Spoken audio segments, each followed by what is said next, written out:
अस्सलाम वालेकुम। जी तो अज मुझो ब्लॉग है। अज अस वही रहे हूँ अलमंज़र जाम छोर में। अस वही भी लम्स जी पॉइंट ते वही रहे हूँ अलमंज़र जाम छोर ते।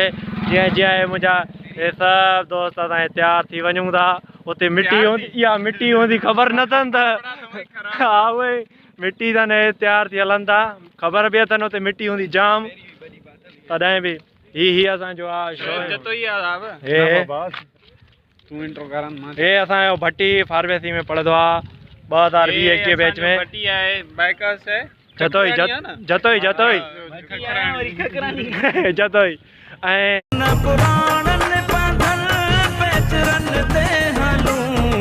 नालो आफ्ताब अहमद है पोशाक है हाणे असां यार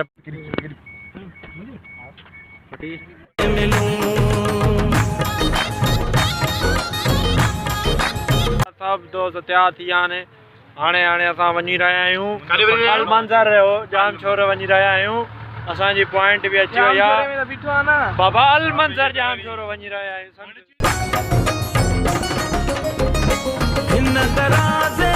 पॉइंट में वेठा आहियूं हाणे असां वञी रहिया आहियूं रवानगी लाइ अलमंज़र जाम छोर में।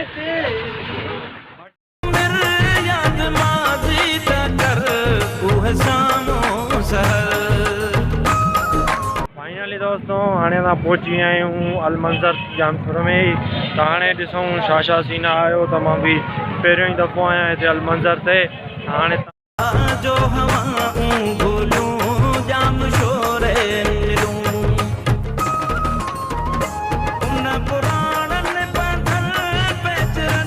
हाणे आया आहियूं अलमंज़र ते। असांजो भुटो दोस्त आहे त हिन खां पुछंदासीं त छा मज़ो अचे थो तव्हांखे की न।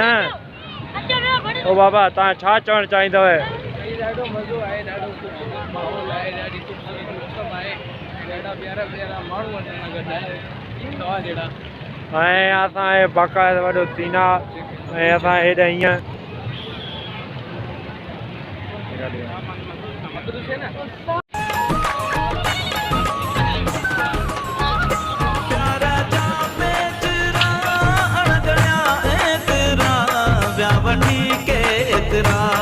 तव्हांखे मज़ो आयो अलमंज़र ते?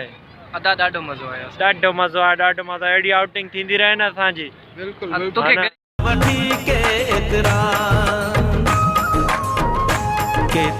असांजा दोस्त भी पढ़ी पढ़ी बोर थी विया आहिनि। तंहिंजे हिसाब सां हाणे असां सोचूं था त वीकेंड में आउटिंग हुजे ज़रूरी आहे अलमंज़र ते न ॿिए काथे। असांजा ॿिया बि दोस्त अची विया आहिनि हॉस्टल वारा त मिस्टर खान मोहम्मद ऐं ॿियो असांजो फोटोग्राफर आहे उमर ॾिसो फोटोग्राफर ऐं सिंध यूनिवर्सिटी में पढ़ंदो आहे फिजियोलॉजी डिपार्टमेंट में। उहा पंहिंजो तव्हां इंट्रो करायो।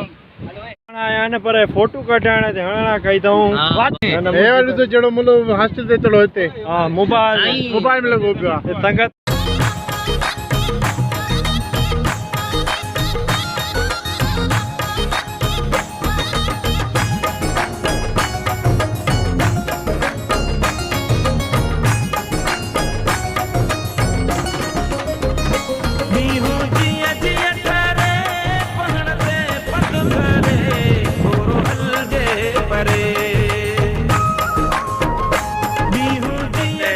असां एंजॉय कयोसीं ऐं हीउ व्लॉग असांजो हिते ई कंप्लीट थिए थो।